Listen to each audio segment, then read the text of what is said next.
लोकसभा चुनाव 2024 बहुत करीब आ चुके हैं। अभी तक हमने आपको लोकसभा सीटों का एनालिसिस करके बताया, नेताओं की प्रोफाइलिंग बताई, ये कहानी भी सुनाई कि देश का सबसे पहला वोटर कौन था और कैसे बना।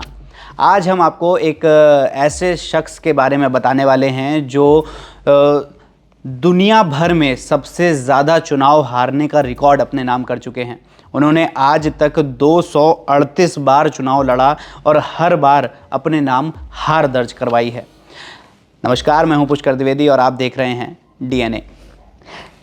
तो ये जो वोटर हैं जिन्हें वर्ल्ड्स बिगेस्ट इलेक्शन लूज़र कहा जाता है, उन्हें एनडीटीवी की माने तो इन्हें इलेक्शन किंग की भी उपाधि मिल चुकी है।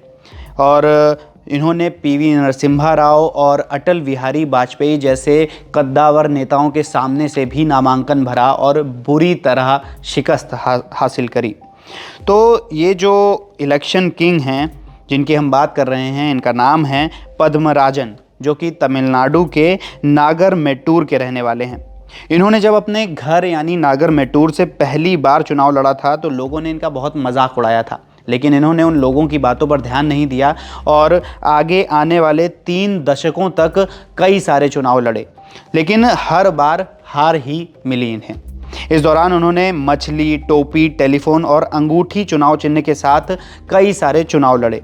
उनका कहना है कि लोग जीतने के लिए चुनाव लड़ते हैं, लेकिन मुझे चुनाव हारने में खुशी मिलती है। और पिछले 30 सालों में सिर्फ नामांकन के लिए मैं 1 करोड़ से भी ज़्यादा रुपए खर्च कर चुका हूँ। अब आप सोच रहे होंगे कि केवल नामांकन में 1 करोड़ कैसे खर्च हो गए जब ये जीते ही नहीं, इन्होंने प्रचार ही नहीं किया अपना कभी। तो वो इसलिए क्योंकि चुनाव लड़ने के लिए 25,000 रुपये ज़मानत राशि जमा करनी होती है, और अगर आप 16% से कम वोट जीतते हैं तो ये ज़मानत राशि ज़ब्त हो जाती है, और अगर 16% से ज़्यादा होते हैं तो ये ज़मानत राशि को वापस कर दिया जाता है। तो कई बार ऐसा हुआ कि इनके वोट जो थे वो 16% से कम ही रहे, जिस वजह से इनके जो ज़मानत राशि है वो जब्त होती गई और इन्हें 1 करोड़ रुपए तक ही अभी तक खर्च कर चुके हैं। लेकिन पद्मराजन का अभी भी ये कहना है कि वो आम जनता को जागरूक करने के लिए चुनाव लड़ते हैं और हार जाते हैं। उनका ये मानना है कि अगर लोग उन्हें देखेंगे तो ये समझ सकेंगे कि एक आम इंसान भी चुनाव लड़ सकता है। तो उनका मेन मोटिव जो चुनाव हारने का और चुनाव लड़ने का रहा है वो केवल आम जनता को चुनाव के प्रति जागरूक करना है। वैसे पेशे से देखा जाए तो ये एक टायर बेचने की दुकान चलाते हैं, जिससे इनकी मुख्य अर्निंग होती है, और उसी को ये हर चुनाव में कुछ हिस्सा खर्च कर देते हैं। पद्मराजन ने चुनाव जीता हो या न जीता हो, लेकिन चुनाव हारने के मामले में Limca book of world record में अपना नाम ज़रूर दर्ज कराया है।